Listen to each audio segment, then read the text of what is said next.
হরে কৃষ্ণ। আপনাদের আজকে শ্রীমদ্ ভাগবতম থেকে একটা সুন্দর কাহিনী বলে শোনাবো। এই কাহিনীটি থেকে আপনাদের অত্যন্ত শিক্ষামূলকের অনেক বিষয় রয়েছে। এই শিক্ষাগুলো আপনাদের অনেক কাজে লাগবে। তো এই কাহিনীটি যেটা আমি এখন বলতে চললাম, সেই কাহিনীটি আজ থেকে বহু পূর্বে আগে ঘটেছিল। তো একদিন দুর্বাসা মুনি, উনি হচ্ছেন সব থেকে রাগীদার একটা মুনি। সেই দুর্বাসা মুনি একদিন তার ওনার একটা গলের মালা সবসময় থাকে। তো সেই গলের মালাটা এখন হঠাৎ রাস্তায় ঐরাবত, দেবরাজ ইন্দ্রের বাহন হচ্ছে ঐরাবত মানে হাতি। তো একটা হাতির পিঠে চড়ে উনি আসছেন। তো ইন্দ্রদেবকে অপূর্ব দেখতে লাগছিল। সেই হাতির পিঠে যখন তিনি সমস্ত তার রূপ সহ যখন তিনি আসছিলেন তেজময় শরী নিয়ে, তখন সেই তেজময় শরী আর ঐরাবতের পিঠে চড়ে যখন আসলেন, সেটা দেখে দুর্বাসা মুনি মোহিমুগ্ধ হয়েছিলেন। কি সুন্দর দেখতে লাগে। তা সেই খুশিতে ওনার গলের মালাটা ইন্দ্রদেবকে পরিয়ে দিয়েছিলেন। তো যখন পরিয়ে দিয়েছিলেন, তো ইন্দ্রদেব সেই মালাটি খুলে আবার তার ঐরাবতে মানে হাতির সুরে দিয়ে দেয়। তো হাতি, উনি হচ্ছেন একজন পশু, সেই মালার সম্বন্ধে কদর কি জানবে। তো সেই মালাটি তখন উনি সুরে করে নিয়ে ছিঁড়ে পদপিষ্ট করে তাকে হতাশায় করে দেয়, সেই মালাটা বিনিষ্ট করে দেয়, নষ্ট করে দেয়। তো এই ঘটনাটি দুর্বাসা মুনি যখন জানলেন, তখন দুর্বাসা মুনি ওই দেবতাদের অভিশাপ দিলেন যে তোমাদের আমি অভিশাপ দিচ্ছি, তোমরা একদিন এমন বিপজ্জনক বিষয়ে তোমরা পড়বে যে তোমাদের তখন রক্ষা করার মতো আর কেউ থাকবে না। তো এরকমভাবে অভিশাপ তিনি দিয়েছিলেন, বা স্বর্গলোক ধ্বংসপ্রাপ্ত হয়ে যেতে পারে। একদিন এমন কোনো যুদ্ধ, ভয়াবহ যুদ্ধ হবে, সেই যুদ্ধে তোমরা কেউ আর জিততে পারবে না, তোমাদের স্বর্গলোক অন্য লোক অধিকার করে নিতে পারে, অসুরা জয় করে নিতে পারে, এরকম ধরনের একটা অভিশাপ সে দুর্বাসা মুনি দিয়েছিলেন।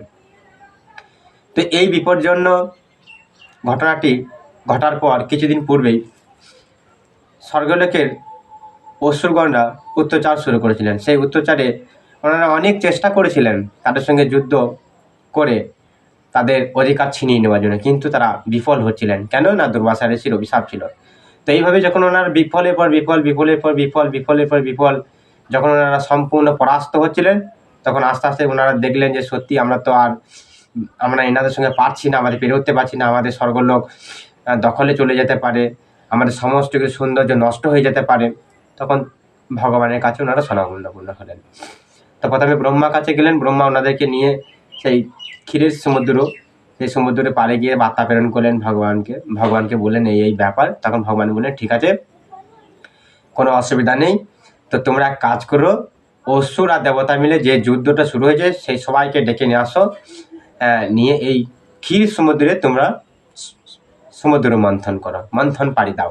সেই মন্থনে অমৃত উঠবে, সেই অমৃত তোমরা পান করে নেবে, সবাই অমর হয়ে যাবে, কাউকে যুদ্ধ করা লাগবে না। সম্পূর্ণ এটা একটা ভগবানের লজিক, জাস্ট একটা লীলা চলছিল, কিন্তু কেউই বুঝতে পারেনি কারণটা কি। তো যখন অসুর আর দেবগণ একসাথে মিলে যখন সেই সমুদ্র মন্থন শুরু করলেন, তখন ভগবান আগে থাকতেই বলে দিয়েছিলেন যে কিভাবে মন্থন করতে হবে। তো মন্থনে যে একটা বড় দ্বন্দ্ব লাগে, যে দাঁত বিশিষ্ট একটা হুরকা বলা হয় অ্যাকচুয়ালি ওটাকে, যে দ্বন্দ্বটা, সেই দ্বন্দ্বটা মন্দর পর্বতে নিয়ে এসে ওনারা করেছিলেন। আর রজ্জু মানে দড়ি, সে রজ্জু হিসাবে বাসুকী নাগকে নিয়েছিলেন। তো মন্দ পর্বতটা এত ভারী ছিলেন, তো দেবগণরা সমস্ত দেবগণ গিয়ে, অসুরগণ একসাথে গিয়ে সে মন্দ পর্বতকে কেউ উঠাতে পারছিলেন না। তারা বেহুশ হয়ে তারা পর্বতের নিচে তারা চাপা পড়ে প্রায় প্রাণ যায় অবস্থা। তো তখন বিষ্ণু দেখলেন যে ওনারা মরণাপন্ন। তখন বিষ্ণু কি করলেন, সেই পর্বতের তলে মন্দ পর্বতকে এক হাতে এরকমভাবে ধরে তুলছেন, আর সমস্ত দেবতাগণদের বেহুশ হয়ে গেছিলেন তাদেরকে পুনরায় জাগ্রত করলেন। তারপর মন্দ পর্বতকে উনি তুলে নিয়ে এলেন। তো মন্দ পর্বত অত্যন্ত ভারী হওয়ার জন্য জলের তলায় তলিয়ে যাচ্ছিলেন। তো কি করবেন, তখন ভগবান পূর্ণ অবতার রূপে তার পিঠে সে মন্দ পর্বতকে ধারণ করলেন। তারপর শুরু হলো মন্থন। তো বাসুকী নাগ যখন এলেন, বাসুকী নাগকে যখন নিয়ে আসা হলো, তখন সিদ্ধান্ত করা হলো যে অগ্রভাগ মানে মুখের দিকটা অসুরগণরা ধরবে না, অগ্রভাগটা দেবতাগণ নেবেন আর পূর্বভাগটা অসুরগণ নেবেন। তো এই সিদ্ধান্ত করে নেওয়ার পরও সেই অসুরগণ সারা জীবনই নাস্তিক, ওনারা ভালো মন্দ বিচার করার ক্ষমতাই নেই। সেই অসুর এখন বর্তমান সমাজে গাদা রয়েছে। তো অসুররা বলেছিলেন না না, আমরা অগ্রভাগটাই ধরবো, অর্ঘভাগটাই ধরবো। তা ভগবান সিদ্ধান্ত করে দেওয়ার পরও দেবতাগণরা সেই সিদ্ধান্তটা মাথা নত করে মেনে নিয়েছিলেন যে ভগবানের সিদ্ধান্তই সর্বশ্রেষ্ঠ সিদ্ধান্ত, আর তার ঊর্ধ্বে কিছু হতে পারে না। তো দেবতাগণরা বুদ্ধিমান ছিলেন, ভক্ত ছিলেন, সেটা মেনে নিয়েছে, কিন্তু অসুরগণরা মেনে নেয়নি। ওনারা বলেছিলেন, গায়ে জোর দেখে বলেছিলেন না, আমরা অগ্রভাগটাই ধরবো, মুখের দিকটা। তো মুখের দিকটা ধরার পর দেবতারা পুচ্ছর দিকটা ধরলেন। তো এরকমভাবে যখন মুখের দিকে ধরার সময় ঘর্ষণ করছিলেন, তখন বিশাল একটা ওনাদের ভয়াবহ সৃষ্টি হয়েছিলেন। তো এইখান থেকে ওনারা রক্ষা পাবার একটা সে বিশাল কাহিনী রয়েছেন, সেটা আমি পরে বলবো। তো আজ অবধি ওইখান থেকে ঘটনা থেকে আমরা বুঝতে পারি যে ওই ঘটনাটি থেকে যে দেবতা আর অসুরের মধ্যে এটাই পার্থক্য, যে যারা দেবতা বা ভক্ত তারা ভগবানের সিদ্ধান্তকে মাথা নত করে মেনে নেয়, আর অসুরগণরা তা মানে না, তাই তাদেরকে অসুর বলা হয়। যারা ভক্ত তারা সুর, আর যারা ভক্ত নয় তারা অসুর। যারা ভগবানকে মানে তারা সুর, আর যারা ভগবানকে মানে না তারা অসুর। তো সেই পার্থক্য থেকে আজও আমাদের সমাজে সেই চলেই আসছে অসুরগণ। তো কৃষ্ণ ভাবনামৃতের সংঘর্ষের অনেক আচার্যগণরা সেই শাস্ত্র সিদ্ধান্তগুলোকে এই পৃথিবীতে পরিচালিত করার চেষ্টা করছে, কিন্তু অসুরগণরা তা বাধা সৃষ্টি করছে, এখনো বাধা সৃষ্টি করছে। হ্যাঁ, তো যেমন মন্থনের সময় অসুরগণরা করেছিলেন অগ্রভাগ ধরে, সে অগ্রভাগ ধরার পরে বিশাল ভয়াবহ সৃষ্টি হয়েছিল, তা বহু কষ্ট করে তাদেরকে রক্ষা করা হয়। তো যেমন আজকে বর্তমান সমাজে এরকম অনেক অসুর, অনেক এখন সমাজে বলতে গেলে ভরেই গেছে সেরকম অসুর। সেই অসুরদের জন্য আজও তা বাধা সৃষ্টি হচ্ছে, হ্যাঁ, তা ভালোভাবে কাজকর্ম করা যাচ্ছে না। তো এরকম একটা কথা আমি বলি, আজকে সমাজে এত নারী নির্যাতন কাণ্ড কেন ঘটছে? এখন এভেলেবেল শোনা যাচ্ছে, ওখানে নারী নির্যাতন হয়েছে, এখানে এই হয়েছে, এরকম নারী নির্যাতন কাণ্ড হত্যা হতেই রয়েছে। কারণটা কি? সম্পূর্ণ দায়ী হচ্ছে অসুররা, সম্পূর্ণ এই বর্তমান সমাজে অসুরদের জন্যই কিন্তু এই কাণ্ডগুলি ঘটছে। কারণ বহু পূর্বে ব্রহ্মা, যিনি গর্ভদক্ষী সমুদ্রের সাহিত্য, গর্ভ সমুদ্রের যে বিষ্ণু রয়েছেন, সে গর্ভের বিষ্ণু নাভি থেকে সেই পদ্মজনী নাভি গর্ভদেবী বিষ্ণুর নাভি থেকে তেনার জন্ম। উনি হচ্ছেন এই ব্রহ্মাণ্ডে প্রথম জীব, উনি হচ্ছেন সর্বশ্রেষ্ঠ বিজ্ঞানী। তো সেই বিজ্ঞানী ধ্যানস্থ অবস্থায় তিনি জানতে পেরেছিলেন যে এই বর্তমান সমাজ খুব বিপদগ্রামী হবে, বাজে হবে, উচ্ছৃঙ্খল হবে। তা তিনি সিদ্ধান্ত করেছিলেন যে ব্রহ্মসিংহতাই বলেছিলেন যে যেন নারীদের স্বাধীনতা দেওয়া না হয়। তো এই স্বাধীনতা দেওয়ার ব্যাপারে অনেক অসুর প্রতিবাদ করেছিলেন, না, নারীদের স্বাধীনতা দিতেই হবে, কেন নারীদের স্বাধীনতা দেবো না, নারীরা অনেক কিছু করতে পারে। তা ব্রহ্মসংহিতায় ব্রহ্মা বলেছিলেন যে নারীদের স্বাধীনতা দিলে এই ভারতের বা এই পৃথিবীর সমাজ শৃঙ্খলা একটা অন্য পরিস্থিতিতে চলে যাবে, যা আমাদের বর্তমান সমাজে অনেক ক্ষতি, সেই ক্ষতিটা আজকে তা দেখা যাচ্ছে। আজকে নারীদের স্বাধীনতা দেওয়া হয়েছে বলেই আজকে আমাদের এই পৃথিবীতে এত নারী নির্যাতন কাণ্ড ঘটছে। কারণ নারীরা, ব্রহ্মা বলেছিলেন নারীরা শুধুই এই সংসারে কাজ করবে, রান্না বান্না করবে, ভগবানের সেবা করবে, আর স্বামী সেবা করার জন্য নারী সৃষ্টি হয়েছে। অ্যাকচুয়ালি নারী সৃষ্টি করা হয়েছে কিসের জন্য? সংসারে কাজকর্ম করার জন্য আর স্বামীর সেবা করার জন্য। আর তার থেকে যদি কেউ কৃষ্ণের সংসার করে তাহলে ভগবানের সেবা করার জন্য। তাহলে ভগবানের সেবা আর স্বামী সেবা আর সংসারে সেবা করার জন্য নারীকে অ্যাকচুয়ালি সৃষ্টি করা হয়েছে। ব্রহ্মা বলেছিলেন যে নারী অত্যন্ত অবলা, কোমল, তাদেরকে ভারী ভারী কাজ করানো যাবে না। আর তারা এমন একটি জিনিস দিয়ে তৈরি, তাদেরকে যে কোনো ব্যক্তি দেখলে বা তাদেরকে খারাপ পোশাক দিলে যে কোনো অসুরা উত্তেজিত হতে পারে, তাই তাদেরকে স্বাধীনতা দেওয়া হবে না। তা যদি কেউ হাটে বাজারে কোথাও বেড়াতে যায়, তাদেরকে যেন তার স্বামী বা তার বাবা মারা একটা শিশুর মতো দেখভাল করে নিয়ে যায়, আবার যেন দেখভাল করে নিয়ে আসে। এরকমভাবে ওনাদের দেখভাল করে নিয়ে যাওয়া নিয়ে আসা, যেন কোথাও না বিপদ আপত্তি হয়, এইভাবে নিয়ে এসে আবার সংসারে এনে তাদেরকে রেখে দেওয়া, আবার ঠিক সেইভাবে কাজকর্ম করা।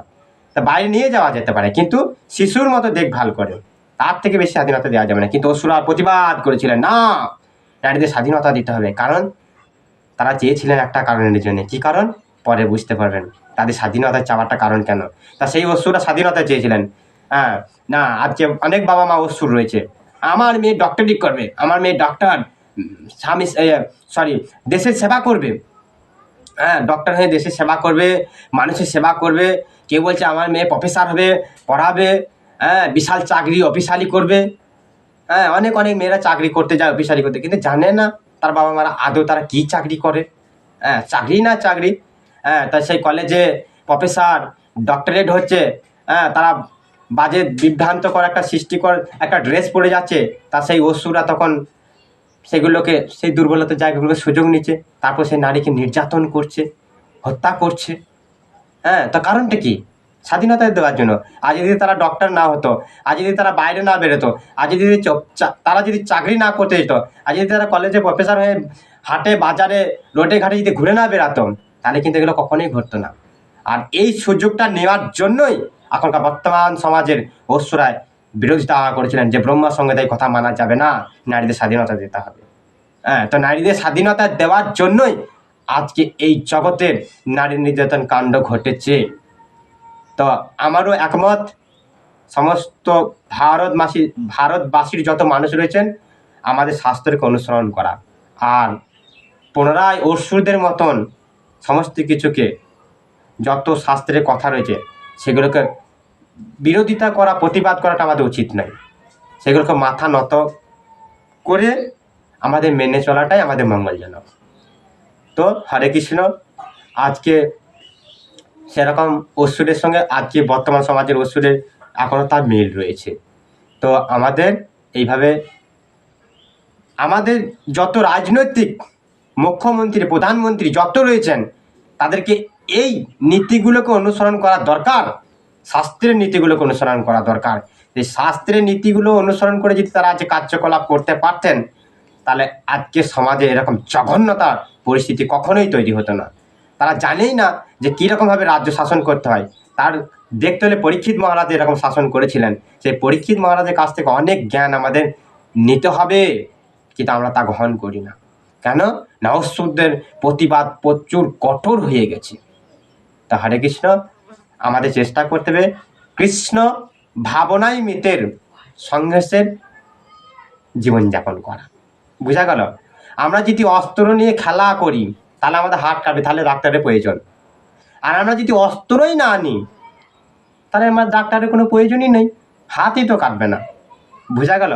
তো যদি আমরা সবাই কৃষ্ণ ভাবনায় কৃষ্ণ ভাবনায় আনন্দে উদ্ভাবিত হয়ে যদি সমাজকে চালাতে পারি, তাহলে আমি মনে করি যে প্রশাসনেরও প্রয়োজন নেই, পুলিশ প্রশাসনের কোনো প্রয়োজন নেই। বোঝা গেল? তা হরে কৃষ্ণ, আমাদের এটাই চেষ্টা করুন, কৃষ্ণ ভাবনায় ভাবিত হয়ে সারা ভারতবর্ষকে উল্লাসিত করুন। হরে কৃষ্ণ।